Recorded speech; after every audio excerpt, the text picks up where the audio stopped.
ദിവ്യാത്മാക്കൾക്കെല്ലാം വിനീതമായ നമസ്കാരം. ഈ വിദ്യ അല്ലെങ്കിൽ ആത്മജ്ഞാനം, ആത്മാവിനെ സംബന്ധിച്ച അറിവ് നമുക്ക് തെളിയണമെങ്കിൽ നമ്മുടെ മനസ്സ് ശുദ്ധമായിരിക്കണം. ദേഷ്യം, പക, അസൂയ, പ്രതികാരം മുതലായവ വളർന്നിരിക്കുന്ന ഒരു മനസ്സിൽ ആത്മവിദ്യ തെളിയുകയില്ല. എന്നാൽ ശുദ്ധമായ ഒരു ചിത്തത്തിലാണെങ്കിൽ, ശുദ്ധമായ ഒരു മനസ്സിൽ ആത്മവിദ്യ വളരെ വേഗത്തിൽ തെളിയും. ഏതുപോലെ ശുദ്ധമായ ഇളക്കവും കലക്കവുമില്ലാത്ത ഒരു തടാകത്തിൽ നമ്മുടെ ഛായ പ്രതിഫലിക്കുന്നത് പോലെ നമ്മുടെ മനസ്സ് ഇളക്കമില്ലാത്തതും ശുദ്ധവും കലക്കമില്ലാത്തതും ആയിരിക്കണം. ശുദ്ധവും ഇളകാത്തതും ശുദ്ധവുമായ നിർമ്മലവും നിശ്ചലവുമായ ഒരു തടാകത്തിൽ ഛായ പതിയുന്നത് പോലെ നമ്മുടെ മനസ്സ് നിശ്ചലവും ശുദ്ധവുമായാൽ അതിൽ ആത്മതത്വം പ്രകാശിക്കും. അതാണിവിടെ പറയുന്നത്. ശുദ്ധമാം ചിത്തമേ വിദ്യ തന്നാധാരം, മോക്ഷേശ്ചുവാം ജീവൻ അവിദ്യ കൈവിട്ട് ഈശനെ തന്നെ ഭജിച്ചിടേണം. അവർ ഈശനെ തന്നെ ഭജിക്കണം. ലോകാസുഖങ്ങളെ ക്ഷുദ്രമായി കണ്ടിട്ട് വൈരാഗ്യം നന്നായി വളർത്തിടേണം.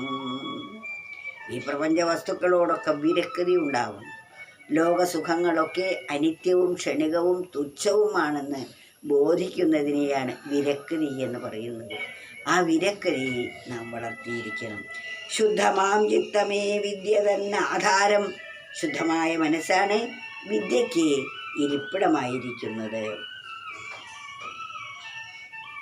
മോക്ഷേശ്ചുവാം ജീവൻ അവിദ്യ കൈവിട്ട്. മോക്ഷത്തിന് ഇച്ഛിക്കുന്ന ഒരു ജീവൻ എന്ത് ചെയ്യണം? ഈ ബന്ധനത്തിൽ നിന്നെല്ലാം പരിപൂർണമായി സ്വതന്ത്രമാവണം എന്നാഗ്രഹിക്കുന്ന ഒരു ജീവൻ അവിദ്യയെ കൈവിട്ട്, അവിദ്യ എന്നാൽ ഈ ലോകത്തെ സംബന്ധിച്ച അറിവും അതുമായുള്ള ബന്ധങ്ങളും, ലോകസംബന്ധമായ അറിവും അവയോട് ഒട്ടി നിൽക്കുന്ന മനോഭാവവും കൈവിടണം. മോക്ഷേശ്ചുവാം ജീവൻ അവിദ്യ കൈവിട്ട് ഈശനെ തന്നെ ഭജിച്ചിടേണം. അങ്ങനെ ഈശ്വരനിൽ ഏകാഗ്രമാവണം, ഈശനെ തന്നെ ഭജിക്കണം.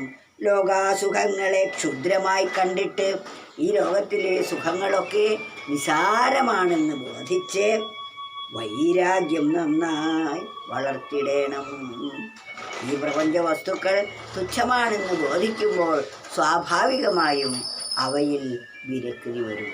ആ വിരക്തി വളർത്തുകയും ആ വിരക്തി നമുക്കുണ്ടാവുകയും അതോടൊപ്പം ഈശ്വരഭക്തി നിലനിർത്തുകയും ചെയ്യണം. അപ്പോൾ മാത്രമേ നമുക്ക് വിദ്യ കൊണ്ട് നമ്മുടെ മനസ്സ് നിറയുകയുള്ളൂ. ശുദ്ധമാം ചിത്തമേ വിദ്യ തന്നെ ആധാരം, മോക്ഷേശ്ചുവാം ജീവൻ അവിദ്യ കൈവിട്ട് ഈശനെ തന്നെ ഭജിച്ചിടേണം. ലോകാസുഖങ്ങളെ ക്ഷുദ്രമായി കണ്ടിട്ട് വൈരാഗ്യം നന്നായി വളർത്തിടണം. ഇതൊക്കെ നമ്മുടെ ജീവിതത്തിൽ നാം പ്രായോഗികമാക്കണം. അപ്പോൾ മാത്രമേ നമുക്ക് ചിത്തപ്രസാദമുണ്ടാവുകയുള്ളൂ.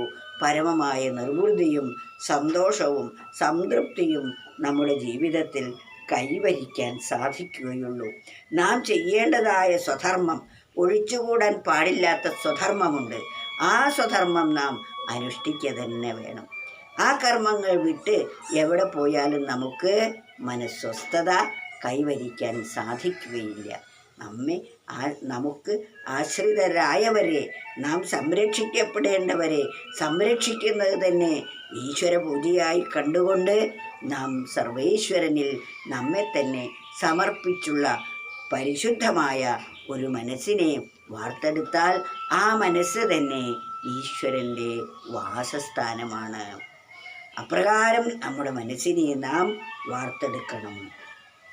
ശുദ്ധമാം ചിത്തമേ വിദ്യ തന്നെ ആധാരം, മോക്ഷേശുവാം ജീവൻ അവിദ്യ കൈവിട്ട് ഈശനെ തന്നെ ഭജിച്ചിടേണം. ലോകാസുഖങ്ങളെ ക്ഷുദ്രമായി കണ്ടിട്ട് വൈരാഗ്യം നന്നായി വളർത്തിടേണം.